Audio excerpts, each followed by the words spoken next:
Bismillahirrahmanirrahim. Assalamualaikum warahmatullahi wabarakatuh. Selamat sore para KPM PKH dimanapun kalian berada. Semoga dalam keadaan sehat walafiat dan dimudahkan segala urusannya. Amin ya Allah ya Robbal Alamin. Nah, berjumpa lagi dengan saya di Arfan Saputra Channel. Channel yang membahas sharing tentang BLT atau Bansos ya. Nah, pada kesempatan hari ini saya akan memberikan informasi nama-nama penerima PKH tahap yang keempat untuk bulan Oktober, November, dan Desember ya. Nah, kira-kira siapa saja atau bagaimana cara mengetahuinya? Kalian simak video ini sampai selesai. Nah, namun sebelum pada nama-nama penerima PKH tahap keempat, di sini saya akan memberikan pemahaman terlebih dahulu ya untuk para KPM PKH dimanapun kalian berada jika nanti tahap yang keempat tidak cair. Nah, berikut ada alasannya ya atau penyebab kenapa PKH tidak cair.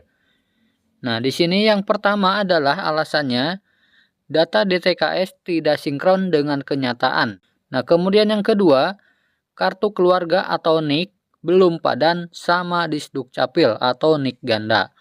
Nah, jadi seperti nomor 1 ya teman-teman, yaitu nomor NIK atau nomor KTP itu harus padan atau harus sama dengan di Dukcapil ya teman-teman. Nah, jadi untuk yang nomor KTP-nya berbeda dengan di kartu keluarga, silakan urus dulu ke kantor Dukcapil setempat. Kemudian yang ketiga alasannya, anggota rumah tangga menghilang di data DTKS atau tidak tercover bantuan PKH. Nah, bisa saja tidak terdaftar di dalam DTKS ya teman-teman atau tidak mendapatkan bantuan PKH. Kemudian yang keempat alasannya, bisa juga dapat bantuan yang lain selain dari PKH. Nah, jadi untuk KPM PKH itu tidak boleh menerima bantuan lain ya. Nah, jadi harus pilih salah satu. Nah, kemudian yang kelima penyebabnya adalah status pekerjaan yang tidak masuk kriteria penerima bansos. Nah, ini seperti TNI, Polri, PNS, ataupun ASN ya, dan pensiunan. Nah, kemudian yang keenam penyebabnya adalah data belum masuk dapodik sekolah dan data catatan rezeki Allah Subhanahu wa taala. Nah, jadi artinya untuk KPM PKH yang memiliki anak sekolah itu anak sekolahnya harus terdaftar di aplikasi dapodik sekolah ya. Nah, untuk jenjang madrasah itu harus terdaftar di aplikasi EMIS. Sementara untuk jenjang SD, SMP, dan SMA harus terdaftar di aplikasi dapodik. Nah, untuk mengetahui apakah terdaftar di dapodik atau di EMIS, bisa kalian cek ke operator sekolahnya masing-masing. Kemudian yang ketujuh penyebabnya adalah bisa saja terjadi human error, sehingga sistem di aplikasi itu tidak berjalan ya teman-teman, atau ada error. Nah, jadi bisa saja karena error datanya ya. Nah, dari ketujuh itu ada solusinya ya teman-teman. Nah, berikut ada solusi perbaikan atau pengecekan datanya. Yang pertama solusinya, bawa kartu keluarga ke desa atau puskesmas, samakan ke operator desa setempat melalui DTKS. Nah, jadi untuk yang ada perubahan di kartu keluarganya, silakan ya samakan dengan data yang ada di DTKS ataupun data di DTKS samakan dengan kartu keluarga yang terbaru. Kemudian yang kedua solusinya, kalau data sudah terbukti update, tunggu proses perubahan data. Nah, karena proses itu butuh waktu yang panjang ya, dan yang menentukannya langsung dari Kemensos. Nah, kemudian yang ketiga, solusinya berdoa sambil berusaha dan ikhtiar. Jangan patah semangat, karena paradigma bansos tujuannya untuk merubah pola pikir kita, supaya jangan terlalu berharap untuk terus dibantu oleh pemerintah. Nah, jadi tetap semangat ya. Jangan mengandalkan bantuan dari pemerintah. Nah, kemudian yang keempat solusinya insya Allah keluarga penerima manfaat masih bisa ikhtiar untuk hidup ya teman-teman tanpa mengandalkan bantuan sosial yang hanya bersifat sementara. Dan kapanpun bisa berubah kebijakan atau bisa juga diberhentikan programnya. Nah, jadi setiap bantuan sudah ada ketentuannya ya teman-teman. Bisa juga diberhentikan programnya oleh Kemensos. Seperti halnya bantuan BST. Nah, bantuan BST itu hanya ada di saat PPKM darurat ya. Pada saat PPKM darurat COVID-19. dan sekarang sudah tidak ada ya. Kemudian yang kelima, KPM harus tetap ikhtiar mencari nafkah. Mari kita jaga nama baik PKH dengan tidak saling fitnah, saling iri, dan saling salahkan satu sama lain. Dan yang keenam, semoga ibu bapak semua sehat panjang umur, mudah rezeki, dan sejahtera. Bersyukur dan jangan kufur nikmat untuk apapun yang terjadi.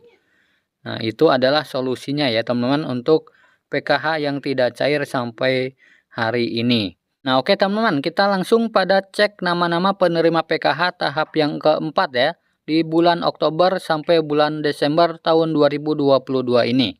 Nah, kalian tinggal masuk ke Google, kemudian ketik linknya di atas ini yaitu cekbansos.kemensos.go.id ya. Nah, seperti ini. Ketik saja cekbansos.kemensos.go.id. Jika sudah, nanti kalian akan masuk ke menu tampilan seperti ini. Nah, di sini ada pencarian data PM atau penerima manfaat bansos. Nah, di sini ada beberapa kolom yang harus diisi ya, teman-teman, mulai dari provinsi, kabupaten, kecamatan, dan desa. Serta isi nama sesuai KTP dan masukkan huruf kode yang ada di sini ya. Diketik ulang di bawahnya. Nah, kita langsung saja isi mulai dari provinsi. Nah, misalkan saya mau ngisi dari Jawa Barat ya. Nah, kemudian pilih juga kabupaten atau kotanya. Kemudian pilih juga kecamatannya. Bisa kita cari atau ketik ya. Kemudian pilih juga desanya. Nah, setelah itu kita ketik nama yang ingin kita cari ya, sesuai KTP. Misalkan saya mau cari atas nama Ibu Iwi ya. Nah, kemudian setelah diketik namanya, kita ketik ulang huruf yang ada di sini ya. Nah, besar kecilnya harus sama ya, teman-teman. Di sini kita ketik DAA8 tanpa spasi. Nah, setelah itu kita tinggal klik cari data. Nah, maka akan muncul nama-nama yang tadi kita ketik ya. Kebetulan saya mengetik atas nama Ibu Iwi, maka akan muncul nama-nama yang mengandung huruf I, W, dan I ya, teman-teman. Nah, seperti Wiwin, kemudian ada juga Wiwi, dan sebagainya. Nah, untuk mengetahui apakah terdaftar sebagai penerima PKH atau tidak, bisa kita geser ke sebelah sini ya, sebelah kanan. Nah, di sini di kolom PKH ada keterangan statusnya ya, kemudian keterangan pengurus, dan periodenya triwulan keempat tahun 2022 untuk PKH tahap yang keempat. Nah, dikarenakan untuk tahap yang keempat ini belum cair, maka di sini masih tertulis triwulan 3 ya, teman-teman. Nah, jika nanti tahap yang keempat sudah cair, ini pasti akan berubah menjadi triwulan keempat tahun 2022. Nah, di sini pengurus ini artinya penerima ya, teman-teman, penerima kartu ATM KKS merah putih. Jadi artinya penerima PKH ya. Nah, jadi seperti itu ya, teman-teman, cara mengecek nama-nama penerima PKH tahap yang keempat di tahun 2022. Nah, semoga video ini bermanfaat. Sampai jumpa di video selanjutnya. Wassalamualaikum warahmatullahi wabarakatuh.